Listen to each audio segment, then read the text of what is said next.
My name is DormayVoo, and I am a senior partner at Sexual Relationship Therapy of North America, a private practice specializing in sexuality counseling. NAST was originally a small counseling practice and did not focus on sexual issues. My master's and doctorate degrees served as the springboard that allowed my practice to take its original form. The change in direction and subsequent title change came about through a serendipitous meeting with a young woman who came into my office to answer an ad for a research assistant. The day Victoria Paula Sunnie LaMatina walked into my office changed not only the direction of my practice, but my entire life. She became not only an indispensable part of NAST, but also the love of my life. When this petite woman stormed into the room, I knew something had changed.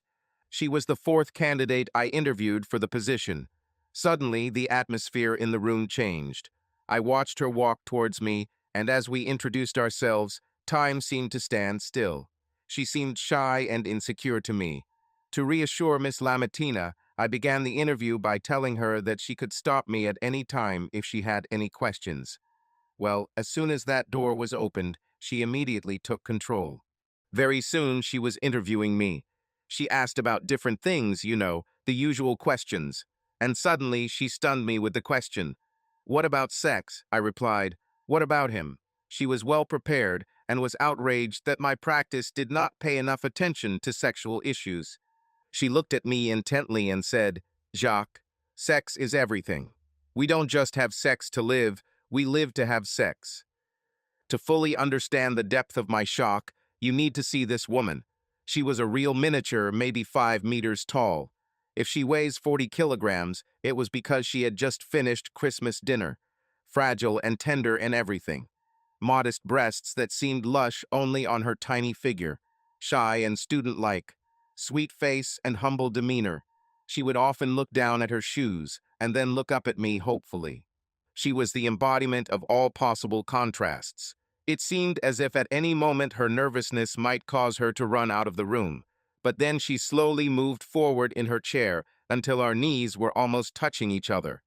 There was something about her tenderness and vulnerability that made you want to hold her in your arms and reassure her that everything would be okay. Her gentle approach ended with a light touch on my knee, which seemed to discharge lightning, and then she calmed me with her gaze. There was something so unsexy about her appearance that when I asked her why she knew so much about living for sex, her answer made me freeze. "Because, Jacques, I'm the biggest prostitute you'll ever meet." I ended the meeting and began to thank her for her interest in the position, intending to tell her that I would contact her when I finished interviewing the remaining candidates. "Well, Miss LaMatina, Ms. I felt myself stuttering to the core. "Miss, but soon you will be calling me by my name." Okay, I began. "Victoria, or would you prefer to be called Vicky?" She smiled warmly, put her hand on my forearm and said, "Jacques, my friends call me Sunnie. You and I will be friends. I bet my life." "Well, Sunnie, I admit you have a positive attitude and it's contagious, but I'm interviewing less for a friend and more for a research assistant. And by the way, when I'm not called Dr. DormayVoo by staff or colleagues, I'm called Jacques." She giggled and said my name so slowly and deliberately that it was almost ridiculous. "Ja'ak," she seemed to repeat it to herself, glancing at the wall out of the corner of her eye. Then she giggled again, looked at me with a look for which I cannot find a single adjective, and said in a half-whisper, "Jacques, we will meet again. Call me when you're ready." And then she seemed to float out the door. I stood at my desk with shaking knees and fell into a chair. I was sweating, so I quickly pressed the air conditioner button. I called my secretary, Gail Friday, on the intercom and let her know that the interview process was complete. Gail grinned with a look of understanding. "She's the one, isn't she, Dr. D?" Um, I don't quite understand what you mean, Gail." "Doctor, I saw the way you looked at her, and I saw the way she looked at you. She's special.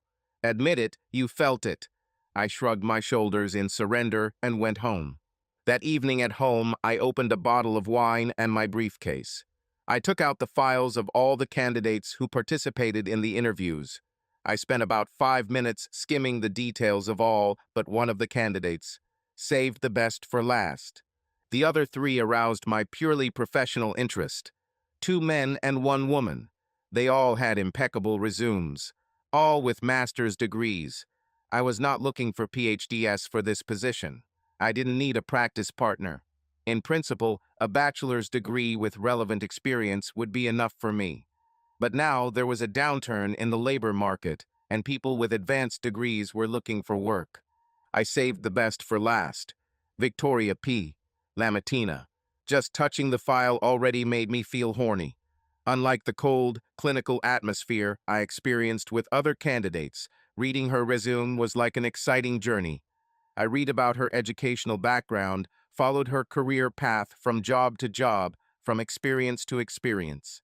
I tried to read between the lines, so great was my desire to get to know her better. I Googled her. I checked her social networks.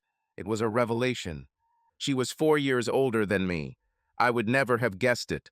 She traveled a lot. She still has a family in her homeland. One of my grandparents and a whole bunch of cousins were still living in Tuscany. Her mother came to Boston as an exchange student and ended up marrying an American whose parents had emigrated from Rome to Providence. She had spent some time in Europe, was fluent in Italian and French, and could also communicate somewhat in German and Spanish. She was extremely photogenic and would post photos of herself in beautiful places while traveling, and almost always with a man nearby. When I say with a man, I don't mean the same man. No, there was a different man in every photo with her. She was not married and had no children. This made me think about her lifestyle. Her words kept ringing in my ears. Jacques, I am the biggest prostitute you will ever meet. My heart was racing, and I felt excited as I looked at her beautiful photos. A light summer dress in Rome, jeans and a hoodie in Stockholm, a bikini in Mallorca. I looked at it in every detail. She didn't have the prettiest nose or mouth I'd ever seen, and her skin wasn't rough, but it wasn't porcelain either. She was too petite to be curvy. What was it about her that collectively made such a strong impression on me? Those eyes, that smile. It must have been the contrast that I found so attractive. The eyes were soft and gentle, but the smile looked sly and playful. Unable to sleep, I made a decision. With a shaking hand, I reached for my iPhone. After checking the contact information on her resume, I programmed her number into my phone. Then I typed the text. Good evening, Miss LaMatina. I just reread your file. I wanted to know as much as possible about you. You are a very interesting woman. I did my homework. Thank you for stopping by the office today. It was great meeting you. Sorry for the late hour. I'm sitting in bed, reading and can't sleep. Are you busy or have you already gone to bed? I froze. Too familiar. What will she think? I held my breath and hit send. A few minutes later, my phone beeped. Her answer was short. Both. I smiled, realizing that she was warning me. But now it was time to have some fun. I told her, sorry if I disturbed you at the wrong time. She replied, Jacques, I am a very busy girl. If you had waited until I had free time, we would never have written to each other. I was shocked, but it also intrigued me. Miss LaMatina, you have a guest, so I will leave you. Good night. There was 10 minutes of radio silence. I had already turned off the light and was about to fall asleep when I heard another signal. Okay, I sent him home. Not busy now. And by the way, I told you that my friends call me Sunnie. Sunnie, how did you get that name from Victoria? I always liked yellow summer dresses, and my college friends came up with the nickname. For the family, I'm still Victoria. Well, Sunnie, I'm sorry for disturbing your evening. I hope you and your guest are not too upset. Jacques, he was not happy. He thought he would stay the night, ha-ha. But the fun ended after the first time, so no big deal. I'd rather talk to you. You are special.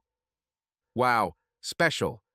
Not sure what she meant by that, but it sure made me feel better. Hell, Gail told me in the office that Sunnie was special, and now Sunnie herself is telling me that I'm special.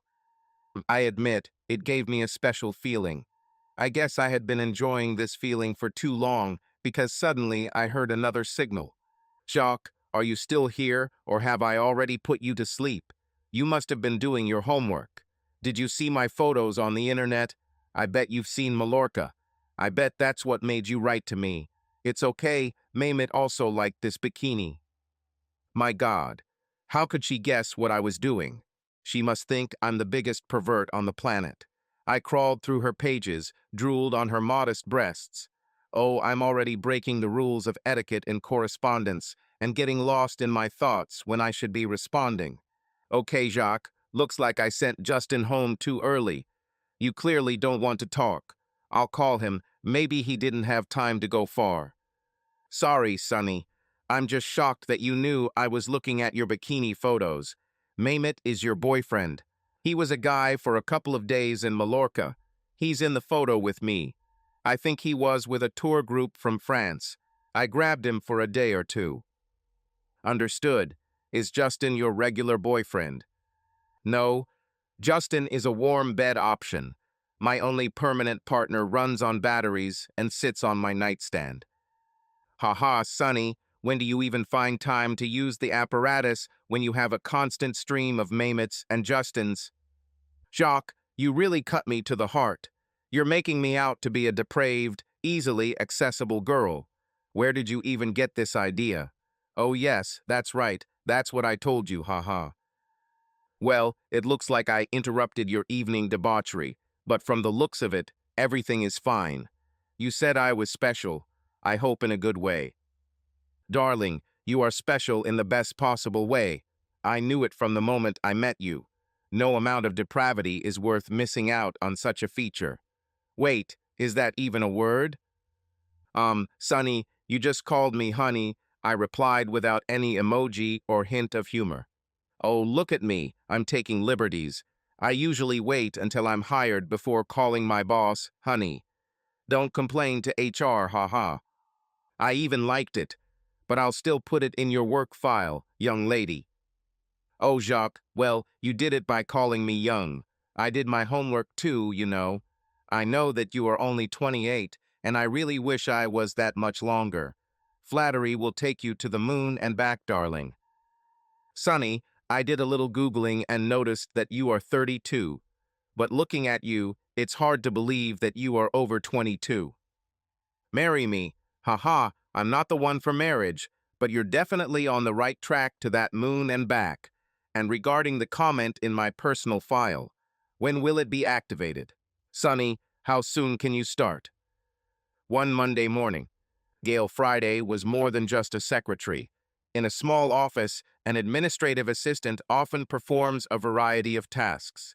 Every morning she parked behind the building. There was a tall hedge there, creating a visual barrier that blocked the back entrance until you approached it. It scared Gail, especially after she walked around a hedge one day and found a homeless man sleeping under a shelter from the rain. She had the keys, and every morning she opened the office, turned on the lights, turned up the thermostat, started the coffee maker, checked her voicemails. By the time managing partner Jacques DormayVoo and his colleagues showed up for work, everything was ready for their productive day.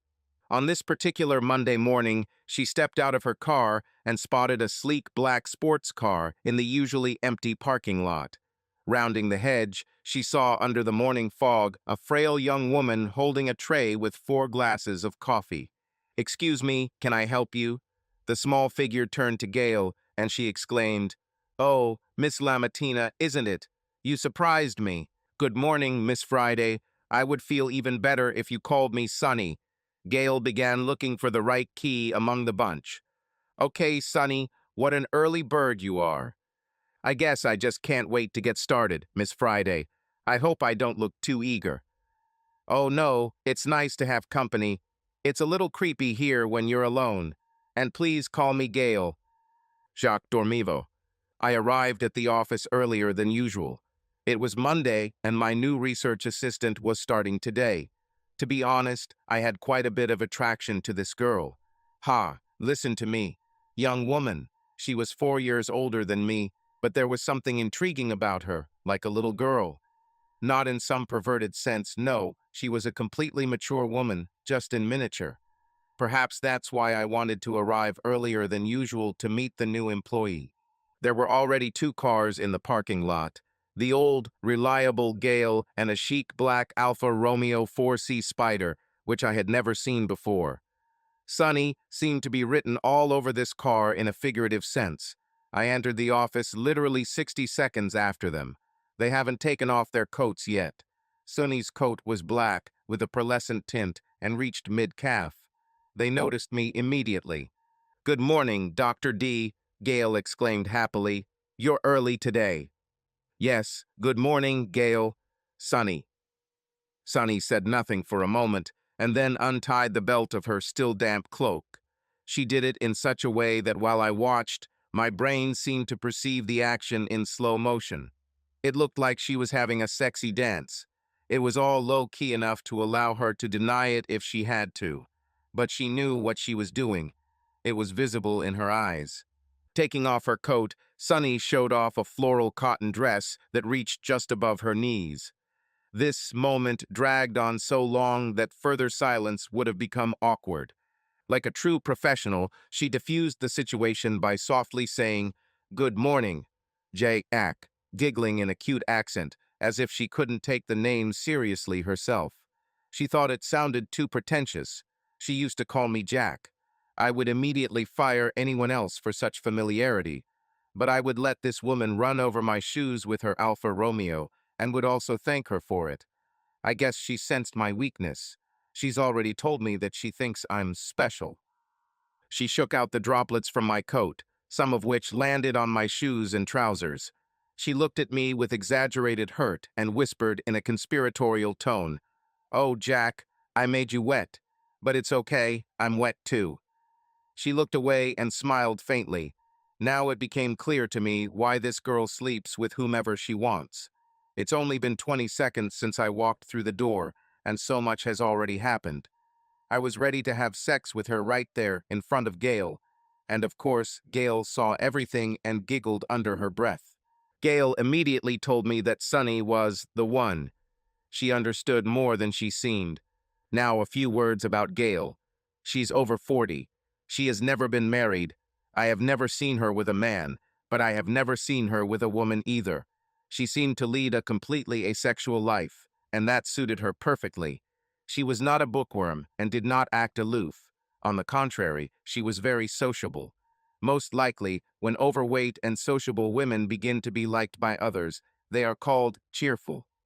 You could go to a bar with her, drink beer, watch a match, and exchange dirty jokes. But I saw her blow men off left and right.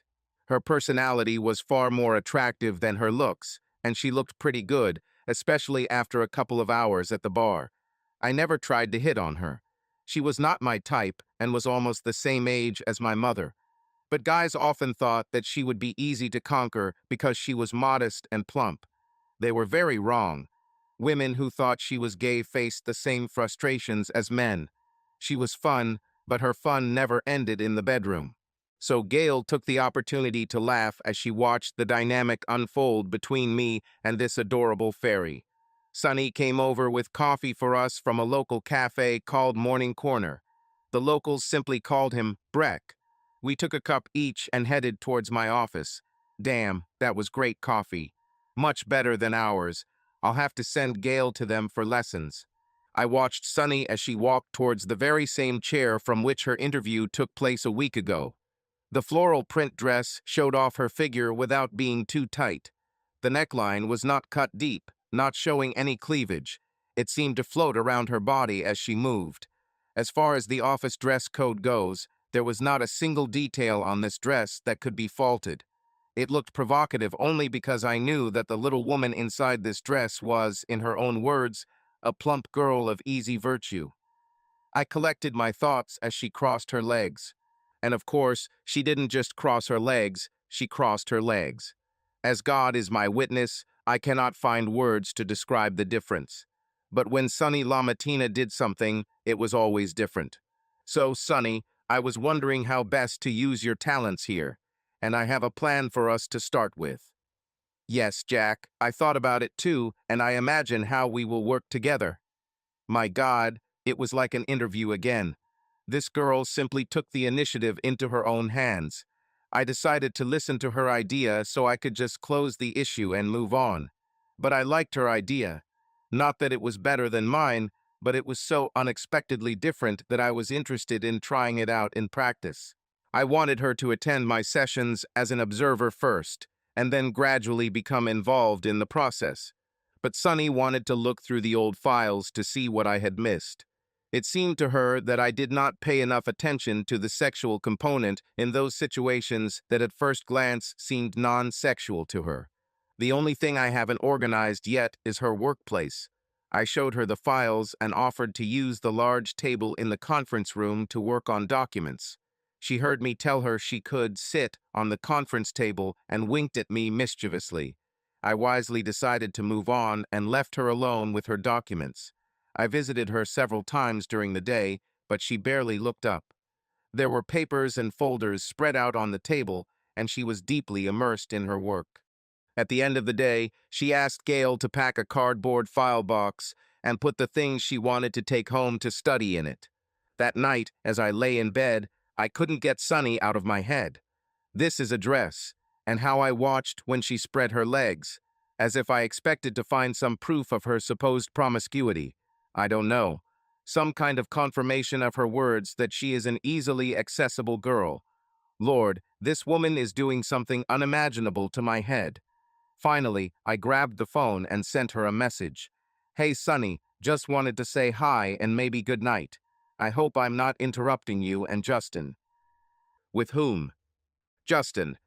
Isn't this the guy you were busy with the last time I texted you? Oh, right, haha. Not with him today, Jack. I have a headache. Oh no, I hope these are not red days of the calendar. God, no, Jack, although I am PM's Y, so stay away. Okay, Sunnie, forewarned is forearmed. I don't mean to be rude, honey, but I'm working right now. Okay, you already said that you are a girl of easy virtue, that you are a busy girl, and now you also work before bed. Second job. Gotcha, Jack. Yes, I'm selling my sexual services right now, and my 11 o'clock client is due to arrive any minute. Sunnie, the tragedy is that I can't tell if you're joking or not. And by the way, have you already booked a client for midnight? Haha, dear, my slots are always full. Okay, I'm kidding about selling sex. Jack, you're a scoundrel. Do you think that a girl of easy virtue is the same as a girl who offers her sexual services for money? Haha, I'm working in bed now, but I'm not doing tricks. I have documents laid out here. I'm trying to put things in order. Do you have documents scattered all over your bed too, Jack? Sunnie, when I talk to you, there are no flat surfaces left on my bed. Oh, honey, I got the hint. Well, I think my main priority is this Antarctica case. Oh, wow, I think I remember. A scientist whose husband didn't like her going on an expedition to Antarctica. There didn't seem to be anything sexual there, did there? Honey, as soon as I opened this case, the smell of sex was everywhere. It was a real fish market. I would like to hear your version of why you think so. Tomorrow. We'll discuss it tomorrow. Good night, dear. Good night, Sunnie.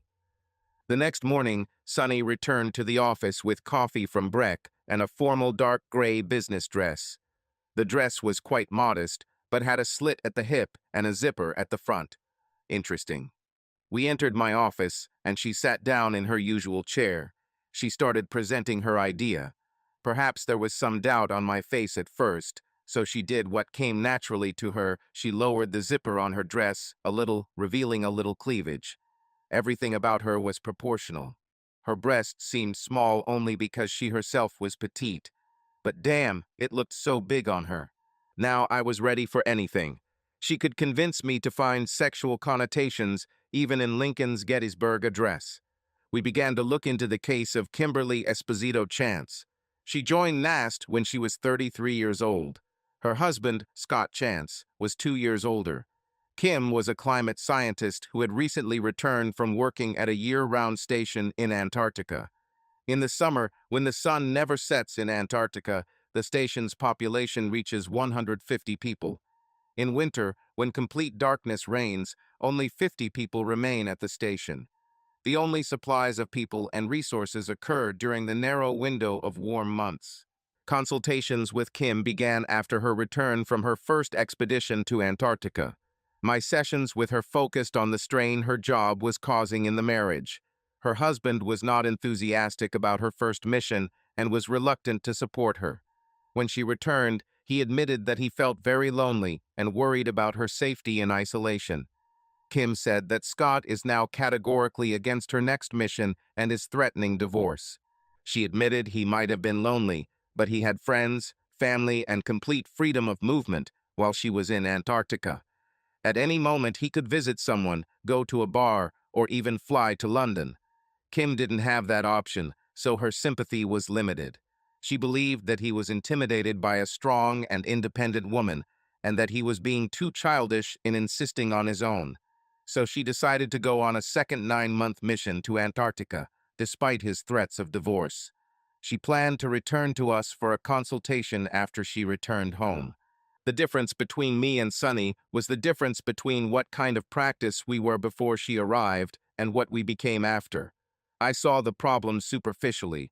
When I saw that marriage was involved in the problem, I saw it as a conflict of interest, a clash of goals with elements of a power struggle. When Sunnie saw marriage, she saw sexual problems. Some people will say, follow the money when trying to understand the motives behind an event. Sunnie says, follow the sex. In her opinion, money is just a means, and the end goal is always sex. So, Sunnie told me that as she reviewed the details of the case, she realized that the whole situation was permeated with sexual problems. Jacques, look at this. Kim said Scott complained about being lonely. She was there, trapped with the same 50 people. So what do you think is the first thing that will come to your mind if you are in the same isolation and someone complains to you that they are lonely? Think, Jacques, think. Well, I guess I would say that I'm lonely too. After all, I was stuck inside a weather station for several months, and my loneliness is much greater than that of someone who is free. That's it, Jacques. But these are two different things. Why did she immediately go the route of, Scott, you could travel, rather than say, Scott, I was much lonelier than you? Because she wasn't that lonely? Bingo, Jacques, bingo. Tell me, Sunnie, do you think we can invite her to another meeting? Not yet. Judging by the dates in the file, Kim is currently in the middle of her second mission. But Jacques, I'm more interested in listening to her husband. We only have her version of events. I suspect that the second half of the story is much more interesting, and it is unlikely that we will learn it from Kim herself. So we decided to contact Scott Chance. He knew his wife had gone to Dr. DormayVoo because he had seen copies of the bills on his credit card statement. Kim didn't pay attention to things like statements and documents they left behind. Jacques couldn't tell him what he and Kim talked about due to confidentiality laws, but we suggested we meet with Scott to discuss his side of the story. Jacques conducted the interview, and Sunnie had to just watch. Scott said he had no objection to Miss LaMatina's presence. Dr. D, Scott, please have a seat. I'm Dr. DormayVoo. Should I offer you some water? Scott, yes, thank you. Dr. D, Scott, can I just call you by your first name? Fine, great. From the very beginning, I want to point out that I cannot discuss what your wife told me, and accordingly, anything you say today will remain between us. Scott, I see. Dr. D, could you tell me what you thought was the main issue in your relationship with your wife when she came for consultation? Scott, it depends what period we're talking about. I think I know, but I would like to clarify. Dr. D, can you confirm where she is now? Scott, she's in Antarctica doing climate research. She's been at the base for the last 6 months. Dr. D, great. Then, speaking about the time just before she left, what was the main problem between you? Scott, her affair with Everett Corville. At that moment, I met Sunnie's gaze. She nodded with a knowing grin.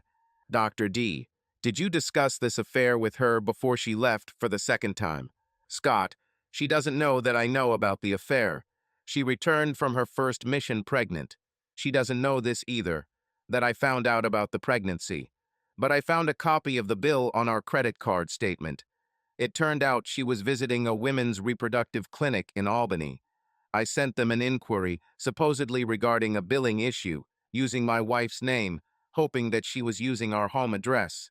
And so it was. They sent a statement by mail, and I received it. The procedure is termination of pregnancy. Scott, she had an abortion. I was simply stunned. It was early in the pregnancy, so when we had sex for the first time after she returned, there were no visible signs, no baby bump. I looked at the calendar and matched the dates exactly. It turned out that the day before the clinic visit, she had gone to White Plains for a few days for work. I didn't even think about her trip then. But White Plains is 2 hours from Albany, and I doubted she would have driven that distance immediately after her abortion. So I assumed that White Plains was just a cover, and she didn't go far from Albany at all. She returned 4 days after leaving, that is, 3 days after the abortion. This shocked me on many levels. One of them is that Kim and I have always been vehemently anti-abortion. To this day, I wish she would give birth to the child and give it up for adoption. But cheating killed our marriage, regardless of the child. And if she had an abortion to save our marriage, it was a wasted sacrifice. I still feel terrible about it. Dr. D, let me back up a little. You mentioned the name of the man she had an affair with. How did you know? Scott, it was Everett Corville. I did a little research. I made a list of the names of the people she mentioned, as best I could remember their correct spellings. Then I went to her agency's website and confirmed some of the names. After that, I started searching for these people by location. It turned out that Corville lives in Troy, a suburb of Albany. Other people lived much further away. The closest ones were in New York. And then I remembered the classic story. Before the affair, the wife constantly mentions the man's name. She doesn't even realize how often she says his name because her crush grows. But as soon as the affair begins, she suddenly stops talking about it. It may be due to self-awareness or guilt, but the name of the person who used to be spoken about 5 times a day is no longer heard at all. This is exactly what happened with Corville. Before her first mission, she mentioned him often. After her return, it seemed that this person no longer existed, and about every few weeks after her return, she again went on business trips to White Plains, ostensibly to discuss data from Antarctica. She would leave on Sunday afternoon, spend the night there to be at a meeting on Monday, stay the second night to rest and shop, and return home in time for dinner on Tuesday. At least that was her version. Dr. D, did you suspect that she was actually dating Corville? Scott, I was pretty sure about it.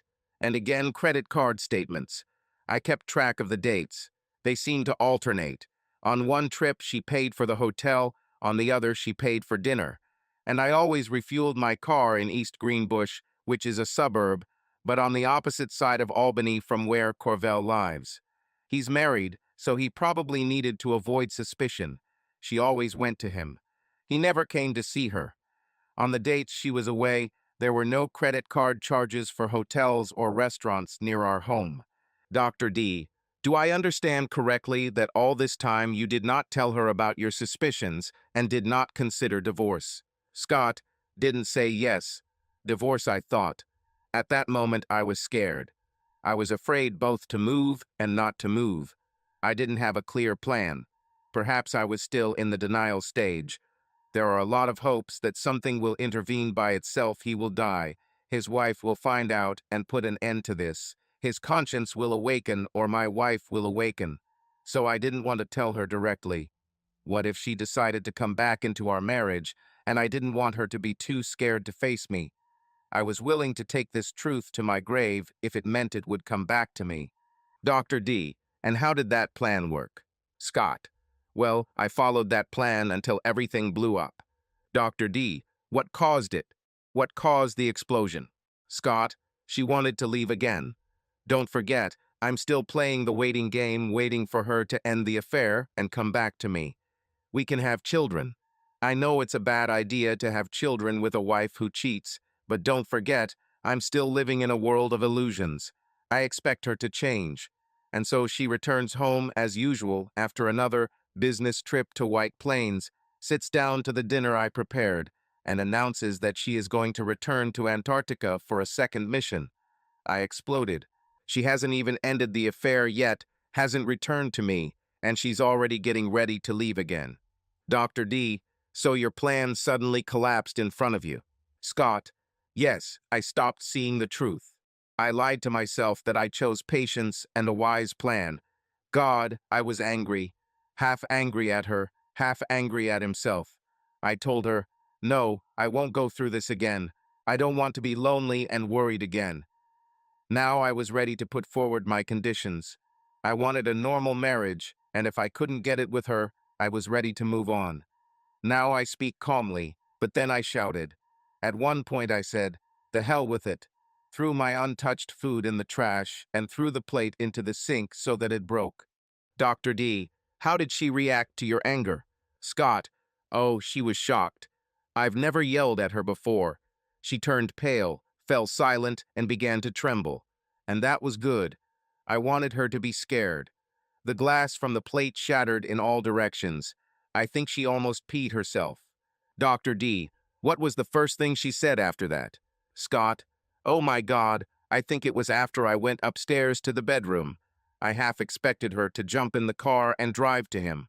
Half an hour later, she got up. I was already lying in bed, the light was off, but I was still wearing clothes. I was so on edge that I didn't even think about taking off my jeans. At least he managed to take off his shoes. I lay on my back, looked at the ceiling, and gradually began to calm down. She came in, trying to speak softly, as if she was trying to calm me down, and said that she knew that I would not like her leaving. She expected me to be irritated or unhappy, but she certainly did not expect such an outburst.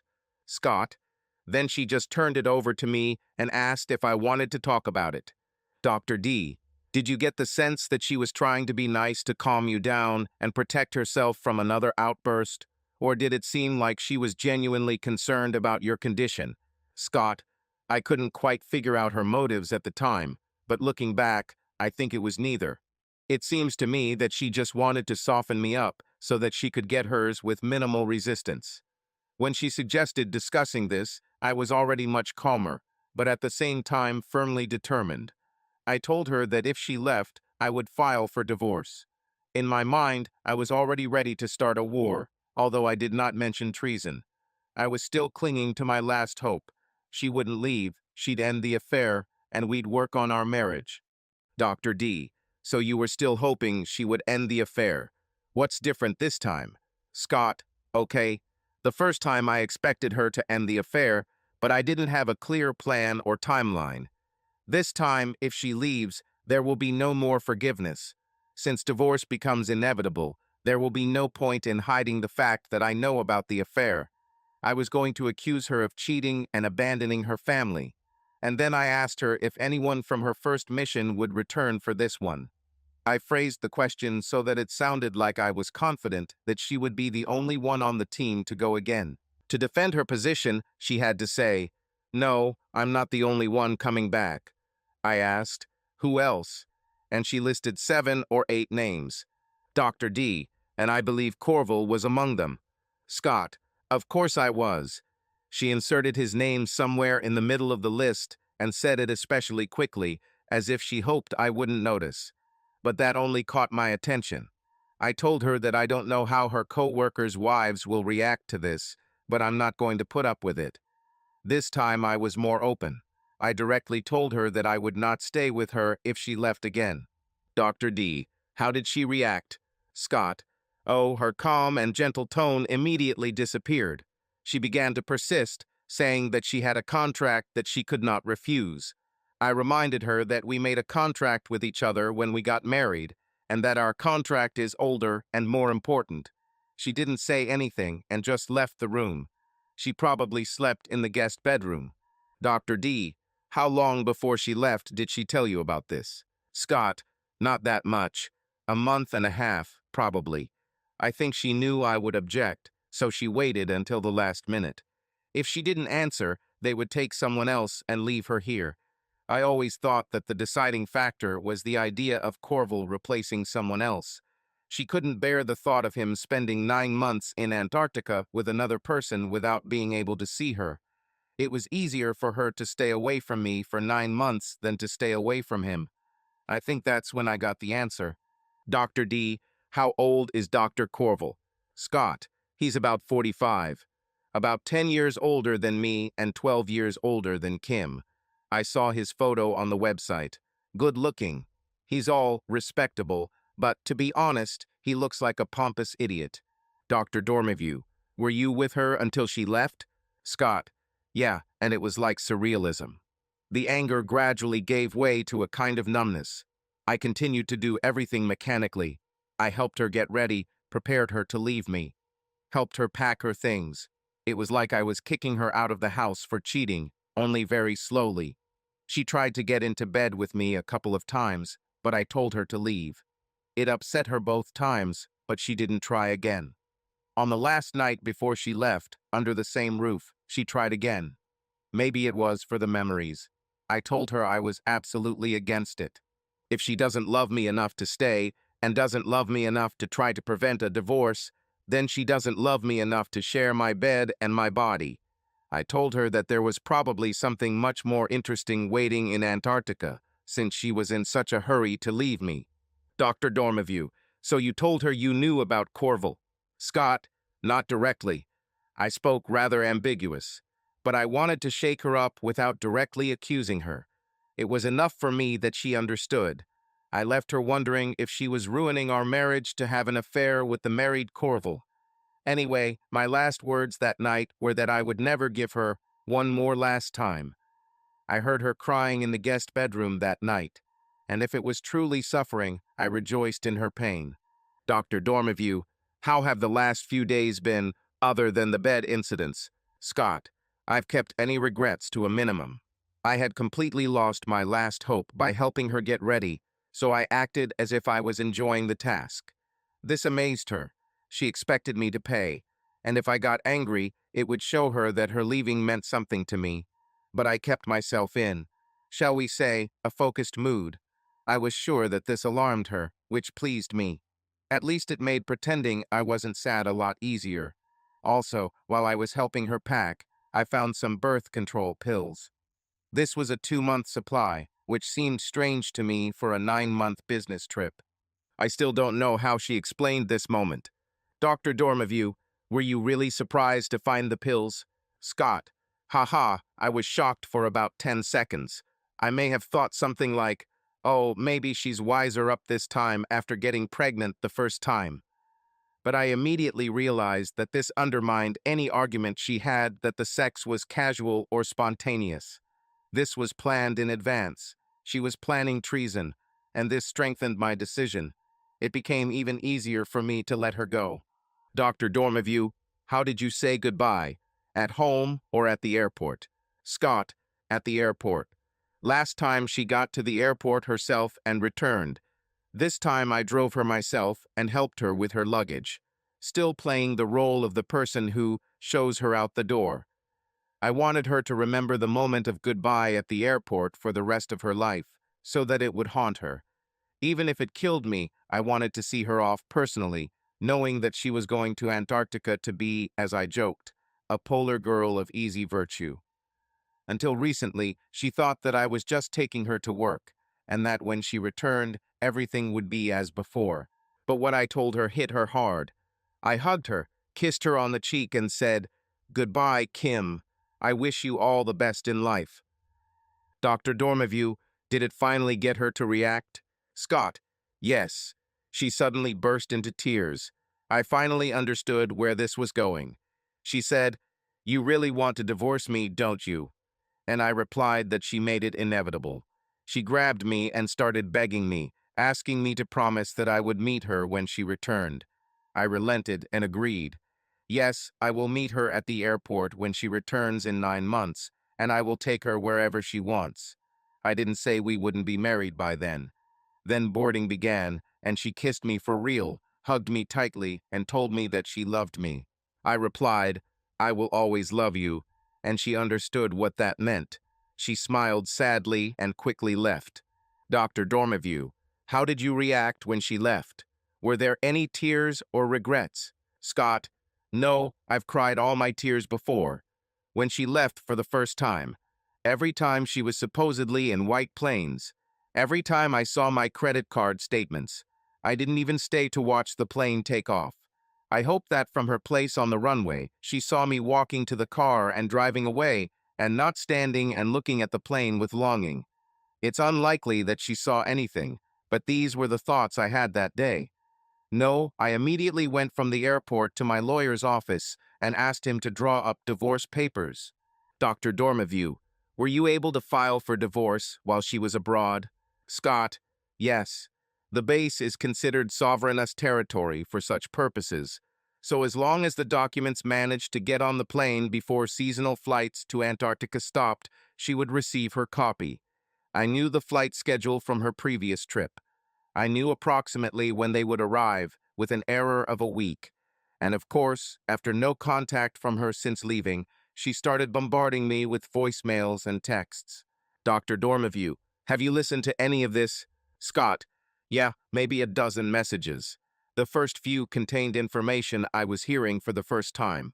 Something like, honey, I received the documents, I'm so sad. I hope that your words about divorce were just emotions, that you tried to keep me with threats. Well, things like that. The next few messages repeated this and added a couple of new topics, such as, I love you, I'm sorry I hurt you, can we wait to discuss it until I get back? And oh, I especially liked one message where she said that when I told her goodbye and good luck in life at the airport, she hoped it was just a desperate last-minute attempt to stop her. She prayed I didn't mean it, but now she has divorce papers in front of her, and she knows I really mean it. Dr. DormayVoo, how long did this last? Scott, weeks and weeks. After the first dozen, they became completely repetitive with nothing new being added, so I stopped listening to them. I deleted them every few days to free up space on my phone. Then, somewhere in the 4th month of her business trip, 2.5 months after she received the documents, everything suddenly stopped. It wasn't gradual, it just suddenly stopped. A couple of days in a row without a single message. This alarmed me. I had not yet managed to delete the last 5 or 6 messages, so I listened to them, trying to find at least some clues. Nothing. It was almost word for word the same thing she had said before. A couple of minor details. She had an upset stomach, so they were checking the food supply for possible spoilage. No one was brought in, so no one could bring in the flu. I didn't hear anything else.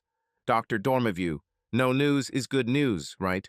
Scott, well, I was still her emergency contact, so they would report if anything serious happened. But by chance, around this time, I received a call from some person at an agency, and the flu wasn't on my mind, so I didn't know what to expect. This man first started a conversation on general topics, and then asked me several leading questions, to which, as it seemed to me, he already knew the answers. He wanted to know about my marriage, about the divorce. I told him that if he already knew about the divorce, he probably knew that my marriage was basically over. Scott. Then, without commenting on my words, he asked me what I knew about her relationships with the other crew members, and he singled out Corval in particular, mentioning him by name. Dr. DormayVoo, how did you react to this? Scott. At that point, I was already skeptical about everything. Didn't trust anyone. So I gave a neutral response that my wife generally spoke well of her co-workers, and I had never heard of any problems. But he went back to Corval again because I was clearly avoiding talking about him. Then I said that I knew about him, that his name was mentioned to me by Kim among many other names. I didn't intend to give them anything away, but I had a gut feeling that they knew something and were trying to get information out of me for some reason. Dr. DormayVoo, what are the reasons? Scott, yeah, Dr. DormayVoo, I thought they wanted me to fill in the blanks for them because they had some suspicions about Corval and were trying to gather more evidence. But there was another thought that they knew everything, and, I guess they just wanted to gauge my intentions, maybe to see if I was going to sue them. But they saved the best part for last. I asked directly what was going on, if there were any problems with the personnel at the base. The agency man said that questions about other crew members were not discussed, but added that if Kim's constant travel was the reason for the collapse of my marriage, then it would soon cease to be a factor. I asked what he meant, and almost as if he was trying to save my marriage, he said that she had already been informed that she would not go on any more expeditions, that there were problems, and they did not want to take her anymore. I replied, "Well, there are two of us." But I still felt that they were not telling me something.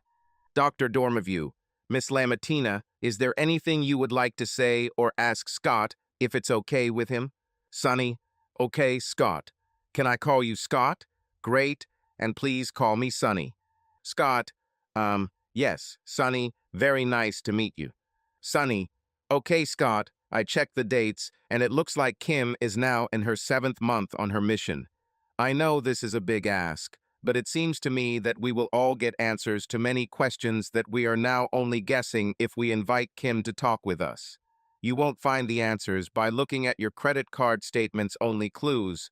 You must have questions, Scott.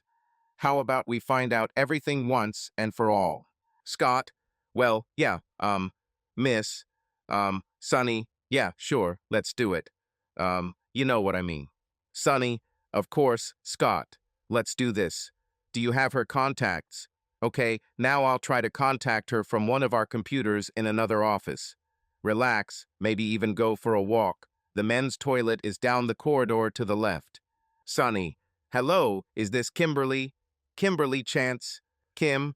Yes, this is Kim. Who is this? Sunnie, hi Kim, my name is Victoria LaMatina from Dr. DormayVoo's office, but please call me Sunnie. Our records show that you had several sessions with us prior to your current assignment. Kim, yes, I was having problems in my marriage. Sunnie, yes, the reason I'm calling Kim is because we have your husband in the office right now. Kim, Scott, do you have my Scotty there now? Sunnie, yes, we contacted him and asked him to come. We wanted to have a follow-up conversation about your case, but we did so without revealing anything that happened in your sessions. We are required to maintain confidentiality and have done so strictly. We simply asked him to tell his story, and Dr. DormayVoo asked him questions along the way. We did not fill in any gaps when disclosing your information, but I wanted to know if you would agree to take part in an online conference for 4. It will be you, your husband, Dr. DormayVoo, and me. Kim, will I be able to talk to my husband? I've been trying to talk to him for a long time. Sunnie, yes, Kim, you can talk to him. But can you be completely honest with us? For example, I know you've stopped trying to contact Scott. We need everything on the table. This is your only chance to talk to him. I have a feeling he won't communicate with you one-on-one. He agreed to this conversation with reluctance to begin at least in this format. I can't be absolutely sure, but you have to understand that this may be the last chance you can talk to him. And if he feels that you are not telling something or that you are lying, he may simply leave. Kim, I have so much to tell him. Last time I was home, I was closed. I kept secrets and stopped communicating out of guilt. I'm pretty sure our marriage is ruined. I need to confess everything. Sunnie, okay, then please stay on the line. I will now forward this Zoom to our consultation room. Sunnie, okay friends, let's get started. Kim, Scott, do you see each other on screen? Kim, Scotty, honey, it's been so long. I'm glad to see you. You look good. Have you been taking care of yourself? Scott, I'm fine. Kim, anyway, thanks for agreeing to talk to me. I couldn't connect with you after I left, and I thought I'd never see you or talk to you again. Scott, well, I'm nervous, but I'm here. Sunnie, okay, now a couple of organizational points. First of all, Kim, do you remember Dr. DormayVoo? Kim, Doctor, good to see you again. Dr. DormayVoo, Kim, mutually. How are you doing? Kim, now I would describe my life as a small island of functionality in an ocean of complexity. Sunnie, we will definitely come back to this, but first one more thing about the organization. I'm going to ask you both questions that may relate to the topics you discussed in your private sessions. I ask that you agree to temporarily lift the confidentiality so that we can have an honest conversation. Kim, please tell me your full name. Who? Kimberly Ann Esposito Chance. Sunnie, Kimberly Chance, are you willing to remove confidentiality for the duration of this session? Kim, yes, I agree. Sunnie, great. Scott, please tell me your full name. Scott, Scott Walker Chance Jr. Sunnie, Scott Chance, do you agree to remove confidentiality for the duration of this session? Scott, I agree. Sunnie, Kim, you mentioned that you want to confess everything. Do you want to go first? Kim, okay, this is going to be hard. Hard for me to say and, Scotty, hard for you to hear. But, well, okay, I'll have to. Scott, I'm 4 months pregnant. We both understand what this means. I got pregnant here in Antarctica. I suspected that I would have sex here, so before leaving, I took a 9-month supply of birth control pills with me. I took a 2-month supply in my hand luggage in case my return to base was delayed. But when I arrived, there were no pills at the base yet. I reordered them to make sure they arrived. A month and a half after arrival, the last flight arrived with emergency supplies and mail. I waited for the pill with bated breath. And when they finally arrived, I breathed a sigh of relief. The package also included divorce papers for me. I don't know if I was more angry or shocked at that moment. I know you were mad at me for leaving, and now you can add treason to this. Scott, so you're pregnant again. It seems like every time you go away, you come back pregnant. Scott, yeah, pregnant for the second time, right, Kim? Kim, what do you mean? Scott, you want to pretend you don't understand. Okay. Well, when you got pregnant after your first deployment, you went to Albany for an abortion. Told me you were going to White Plains, but I have a copy of the bill. Actually, my lawyer has it. Termination of pregnancy. How sweet it sounds compared to murder. And then, after you made this interruption, you spent a few more days with the guy. Kim, boyfriend. Guy, I don't have. Scott, know what, Kim? What do we call the person who knocks you up? Your lover? Your affair? The one who got you pregnant, Kim? Or were there several of them? Were you a base girl of easy virtue? Kim, no, I'm not like that. Scott, yeah, you're not. Your loyalty is to Everett Corville. He lives in a city not far from where you had your abortion. You stopped with him to recover, and it looks like you filled up your car in East Greenbush every time you went to your business meetings in White Plains. Corville is the father of your current child, isn't he? It's too late for an abortion now, right? This is probably why you suddenly stopped calling and texting. And that's probably why you talked about the flu or food poisoning to explain your morning sickness. Kim, the pills. They didn't work. They were probably damaged. Poor quality packaging. Scott, it wasn't the pills that failed, Kim. You failed. So, since you can't abort this time, what's your plan? Kim, I don't know. Adoption, single motherhood.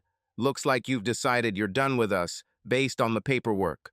As I understand it, the likelihood that we will raise this child together tends to 0. Scott, you heard that right. Kim, I thought so. I'm not even sure I have a home to return to. I'll have to consult a lawyer when I get back. I'm coming back for good. They've already told me they don't want to take me on expeditions anymore. They don't like me having sex while I'm here. Everyone notices how Corville and I act around each other. Everyone knows what's going on. They're not stupid. This is a small community. People begin to feel discomfort and complain. Looks like they've done some investigating.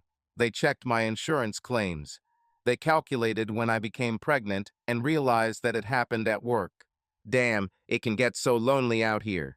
Scott, you know, it can get lonely at the top too. But I didn't cheat on you.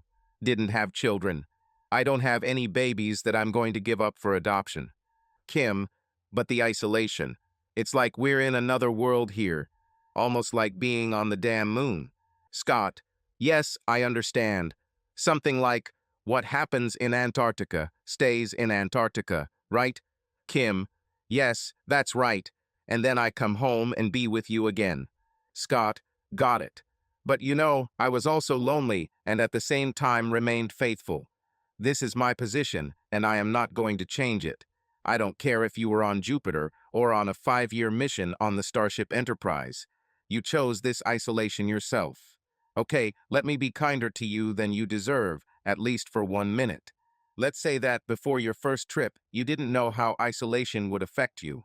I didn't know that you would climb the wall out of loneliness. I didn't know that you would betray me in order to cope with this. But that doesn't justify a second trip. The second time you already knew everything. You deliberately put yourself in this situation again. You planned that you would change. She even took birth control pills with her and ordered more to cheat on me there. I gave you a chance to stay with me. I begged you not to leave. I threw a tantrum like a 5-year-old and threw things. You didn't want to listen to me. You couldn't wait to leave quickly so you could have sex with other men. I wonder how much of your travel urge was due to your love of work, and how much of it was because you just wanted 9 months of vacation sex. Kim, I love what I do and I'm good at it. Scott, well, I'm going to assume that you're talking about your infidelities and not your work. You're not just a cheating wife, Kim. You are also a lying, cheating wife. You've been hiding behind half-truths this whole video session. You tried to say that you don't have a boyfriend. Kim, no, I don't. Scott, I'm ready to get up and leave right now and never talk to you again. Dr. Sunnie, thank you for your time. Thank you for trying. Kim, no, no. Scotty, honey, I'm sorry. Sorry for everything. Please don't go. I'll tell you everything. What do you want to know? Scott, let's start by saying that you cheated because of the isolation, which created a unique situation, and that I should understand that. Okay, let's say, but then let's talk about your work trips to White Plains. Kim, White Plains. I, uh, Scott, tell the truth. Kim, I've never gone to White Plains. Scott, is that all? You still don't want to be honest, right, Kim? Okay, before I go, I'll say one last thing. Once again, being merciful to you, I'm willing to swallow your bullshit about how you were isolated, and that led to your first betrayal, as well as your second, intentional one. But that doesn't justify your trips to his city on weekends. You weren't alone then. You weren't isolated then. But you still continued your affair, so I've had enough. Why don't you and Corval raise the child together? Kim, he's married. Scott, well, that doesn't surprise me at all. How did you manage to meet him in his hometown? It's risky. Does his wife know about you? Kim, he doesn't think she knows. But I didn't think you knew either, and as it turned out, you knew almost everything. So who knows what she knows? All I know is that she leaves every third week to visit her mother, who is seriously ill. At least that's what Everett says. We were always very careful and rented a hotel far from his house. We decided not to use his house so that she wouldn't take us by surprise if she returned early. And we didn't choose a hotel next to our house so that none of the neighbors would notice us and start gossiping. We were careful. Scott, yes, you are lucky. Pregnant twice, lost my marriage and my job. I hope you don't get any more luck. You won't survive this. So, Kim, do you love him? I understand that in Antarctica, any port in a storm, but your communication with him in Albany does not fall under this. There you had access to me. Kim, no, I don't love him. Damn, that sounds so stupid. It's all so confusing. Kim, Scotty, you and I were fine before I left the first time. When I returned, I already knew what I had done. I felt guilty for cheating, for getting pregnant, and for having an abortion. I went against my moral principles at every turn. I started to feel uncomfortable around you. I was afraid that you would find out about everything. It was as if I had erected a wall between us and distanced myself from sex. And to be honest, you didn't take the initiative either after the first few weeks of my return. So I knew where I could go to get my needs met. He already knew my secret. It was safe with him. You didn't know, and that made me feel uncomfortable just being around you. Scott, well, let me tell you, I knew almost everything within a month of your abortion. I accidentally found receipts for your procedure, and after a short time I had a whole set of documents. I found out who Corval was, where he lived, what restaurant and hotel you stayed at in East Greenbush, even where you gassed up before heading back. I knew there were no meetings in White Plains, so you wasted your time going out with him instead of coming to me. All you had to do was tell me that you didn't understand how isolation would affect you, that you made a mistake and wouldn't go again. We could have saved our marriage, but you only drove yourself into an even bigger hole by continuing to visit him in Albany. And the second trip to Antarctica was the final nail that finished off our marriage. I knew there would be sex. I saw birth control pills in your luggage. Even if I hadn't found them, you already told me Corval was coming, so I knew it was just a 9-month trip to White Plains for you. Kim, did you know? All this time? And he didn't say anything. Now it's clear why you stopped showing interest in me and stopped initiating. You knew everything. I had no idea. If I had stayed away from Albany, from Corval, and tried to make things better with you, and you in turn tried to restore intimacy, we would have had a chance. We both surrendered to each other. What I had with him wasn't ideal, but it was at least something. Something during the time when I didn't feel connected to you. Between missions, I relied on him more and more as things grew colder between us. Again, I don't like Corval. At his best, I found him physically attractive, the kind of alpha male with a team spirit. Charming when he wanted to appear that way, especially if it could help him in some way. But at his worst, he could be a smug jerk. It was okay in small doses. When he wasn't having sex with me, he didn't have much to offer. After a while, his memorized stories, with the help of which he tried to impress and remove the next panties, became boring and repetitive. He was uninterested outside the bedroom, and in sex he was just normal. Nothing special. Nothing better than what I had at home with you, Scotty. Even if he was single, I wouldn't leave you to marry him. Hell, if we were all free and I could test both of you in bed, I'd choose you over him. I like you better in every way except one. Scott, and what is that one thing, Kim? Kim, in one word, accessibility. At the weather station he was nearby, but you were not. And when I returned home, and ice stood between us again, it was available when you decided to move away. That's it.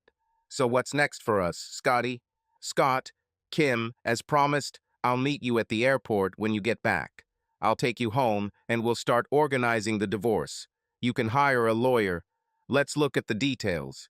Let's not fight and feed the lawyers. We don't have many assets, and there's no point in giving everything to lawyers. Kim, damn. Looks like I really screwed everything up. Scott, you ruined everything the moment you decided that me and our marriage weren't important in your life. I ended up in second place after your work, then second after your lover. You will have a new job soon. Perhaps you will stay with this idiot or find a new lover. You will have a child that you may decide to raise. I ended up in fourth place. I don't want to live in the shadows anymore. Kim, sorry. It seems I wasn't a very good wife. Scott, I'm not arguing with you. Kim, maybe I'm not cut out for marriage at all. Scott, don't give up. Don't put yourself down. Maybe one day you will meet the right person and he will mean your whole world. How you were mine. Kim, really? Were you my world? Scott, I know it's hard for you to understand, but yes, there was no job more important to me than you.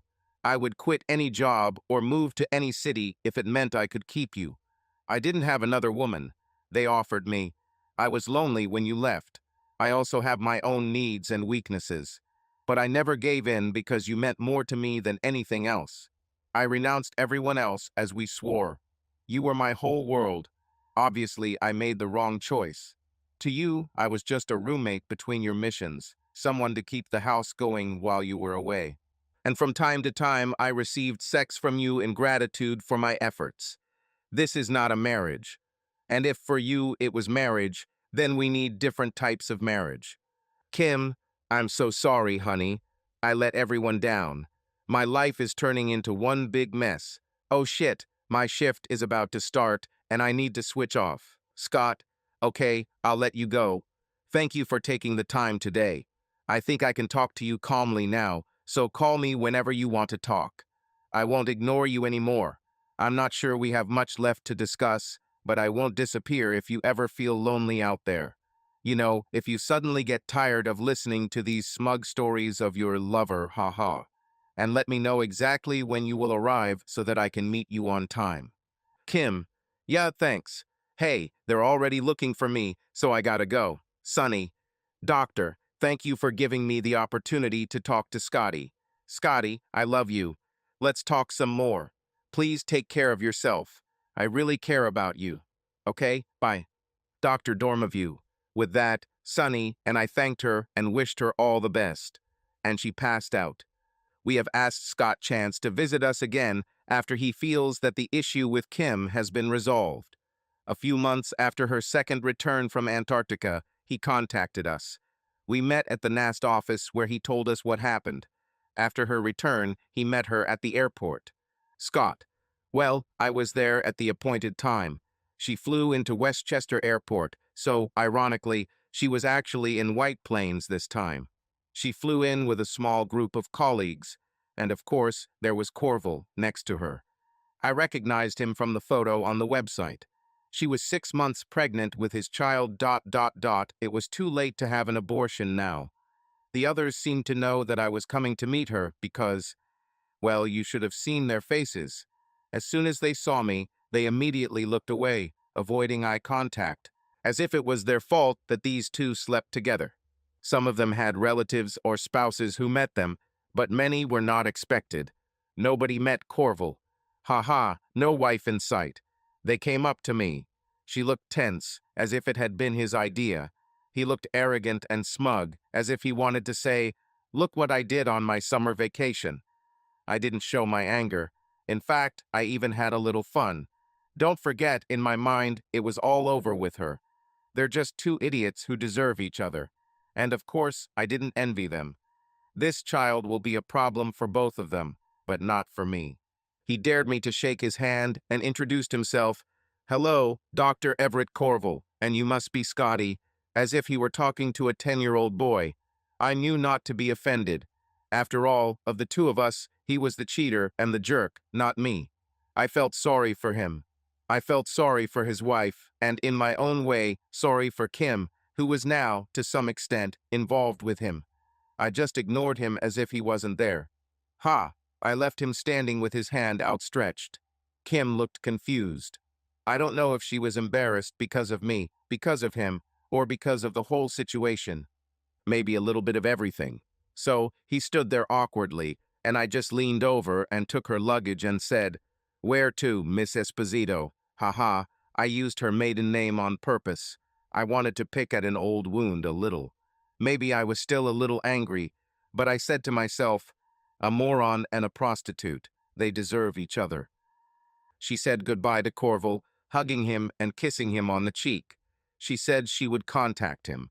I thought I noticed a slight grimace on his face at that moment. We walked to my car in silence. I put her seat belt on her, and she put her hand on her stomach, on the baby, like pregnant women do. She noticed that I was looking at her stomach. For a moment, I felt both sadness and anger. I felt my facial muscles express this. I looked up from her stomach to her eyes. And Doc, let me tell you, she looked. Well, kind of lost, completely broken. And she looked like the pain on my face was hurting her. Then she broke the silence and said that she was very sorry, that she knows she hurt me and humiliated me. I just told her not to worry about it anymore because now she has a baby to worry about. Then I reminded her, "Miss Esposito, you still haven't answered my question. Where do you want me to take you?" And she laughed at this whole situation with her maiden name. She took my hint that I no longer considered her my wife. She joked back, "Call me Kim." I liked it. I needed something light at that moment. Then she said, "Scotty, just take me home." And I said, "Okay," and off we went. I took her to an apartment complex that she didn't recognize. She asked, "Scott, I didn't know you moved. What have you done to our house?" I opened the door and led her inside. There was furniture there, minimal but functional. Nothing extra that would make this place cozy. I showed her the parking space under the window so she could see that her car was already there. I handed her a bunch of apartment and car keys and said that since she asked me to take her home, she was now home. I told her that the rent was paid for a year in advance and that I would pay all utility bills for that year. Then, without another word, I placed her luggage on the living room floor, walked out the door, and drove away. Dr. DormayVoo, I was at home. It was a hard day. Scott and Kim Chance have been through a lot of emotional turmoil, and although my job requires me to maintain an emotional distance from my patients' experiences, sometimes it still affects me. I feel like my unresolved feelings for Sunnie are making me vulnerable and vulnerable. I started to question whether I should have hired her at all. Maybe it would have been better to just ask her out. And then I started to doubt again because she really showed herself. I brought her into my practice because I needed sexual analysis for my cases, and she was the one who noticed that the Chance divorce was caused by sexual problems, and not just a power struggle, as it seemed to me. But we both wanted to be together. We talked about it to each other through looks, touches, and words. We just didn't know how to do it in a work environment. All this exhausted me. My eyes began to close, and my mind slowly drifted into sleep. But before I finally fell asleep, I heard a notification sound and saw that it was a message from Sunnie. Sunnie, hey Jack, you didn't text me today. I'm starting to think that you don't love me anymore. Me, don't love me anymore. I never said I loved you. Sunnie, it's in your eyes. I think I'm doing a great job at work. Me, yeah, you definitely hit the nail on the head with Scott Chance. Sunnie, no, honey, I meant that I do a great job of staying professional with you at work. I unbuttoned my dress in your office only halfway from how much I wanted it. I saw how you tried to look at my charms. Me, Sunnie, you're driving me crazy. Sunnie, I haven't done anything to drive you crazy yet. Me, I try my best to remain professional, but you make it difficult. Sunnie, and I'll keep making it hard, honey. It's all I can do to keep myself from having a heated session on the conference table. Me, can I ask if we can meet outside of work? Sunnie, you can ask. Me, Sunnie, do you mind meeting this guy for breakfast? Sunnie, I don't know, I've never done this before. Me, have you ever had breakfast with a guy? Sunnie, oh no, I've had breakfast with hundreds of guys. I just didn't meet them specifically for this, they were already here. Me, well, Sunnie, I would be happy to offer you a unique experience. I was starting to doubt whether I could. Sunnie, honey, just being with you is already a unique experience. But remember, when we are together, we won't be able to meet for breakfast, so let's try this. Me, you're not the type to get married. You said so yourself. Sunnie, Jack, honey, I didn't say anything about marriage. I would marry you in a heartbeat, but you wouldn't agree to it. I'm a bad bet. I would talk you out of it so your heart wouldn't be broken. Me, you couldn't be faithful to one man, even if he was the right one. Sunnie, I don't know, honey. Never tried it. My knees are still unfamiliar with each other. I'm breaking hearts left and right. I'm used to it. But I don't want to break the heart of the man I love. Me, I respect that. So do you think you could survive in Antarctica for 9 months, Sunnie? Sunnie, honey, I'd melt the ice cap by satisfying all those hungry scientists. Me, maybe this winter I'll build us a snow fort. Sunnie, yay, this is going to be fun, honey. You play the role of Corval, and I will be Kim. Me, wow, Sunnie, when you're not playing the role of a real minx, you want to play one. What did Scott call her? Polar girl of easy virtue. Sunnie, I already told you, Jack. Girls of easy virtue take money for this. I'm just a polar slut. Me, anyway, Miss LaMatina, you definitely understood the whole Antarctica situation. I had no idea there was any sexual connotation when I first spoke to Kim. Sunnie, Jack, honey, I can smell sex like a pig can smell truffles. Me, I'm not sure I like it when you, even you, compare yourself to a pig. Sunnie, you are my hero. But you know, honey, I've been a real pig a few times, but most of the time I prefer to be alone. Me, so, Sunnie, You're saying you had two men at the same time? Sunnie, two. Okay. Me, more than two. Sunnie, haha, Jack, can you imagine me under a bunch of naked men? I told you I was a pig once or twice. That's why I'm telling you that I'm a bad bet. Tell me honestly, can you now imagine me on a beach in Sardinia, surrounded by a crowd of fishermen? Are you horny now? Me? Of course, yes. I wish I was a fisherman right now. Which is strange, because I'm not usually attracted to slutty girls. I don't have fantasies about sex parties. Why do I want to push these guys away and end up with you? Sunnie, because you are my hero, honey. You want to save me from all these bad guys, make me yours and love me for the rest of your life. Me, Sunnie, only you can make sex parties so romantic. Sunnie, haha. Honey, if I saw you, I would push these guys away and send them home. Remember, Jack, you are special. Me, you too, Sunnie. Breakfast tomorrow. Sunnie, sure, at 7:30. Good night, dear. Subscribe to our channel so that your love doesn't cheat on you, and go ahead and listen to the next story, because this story is nothing compared to the next one. If you're under 18, don't even think. Click to the next one. Click to the next one. Click to the next one. Click to the next one.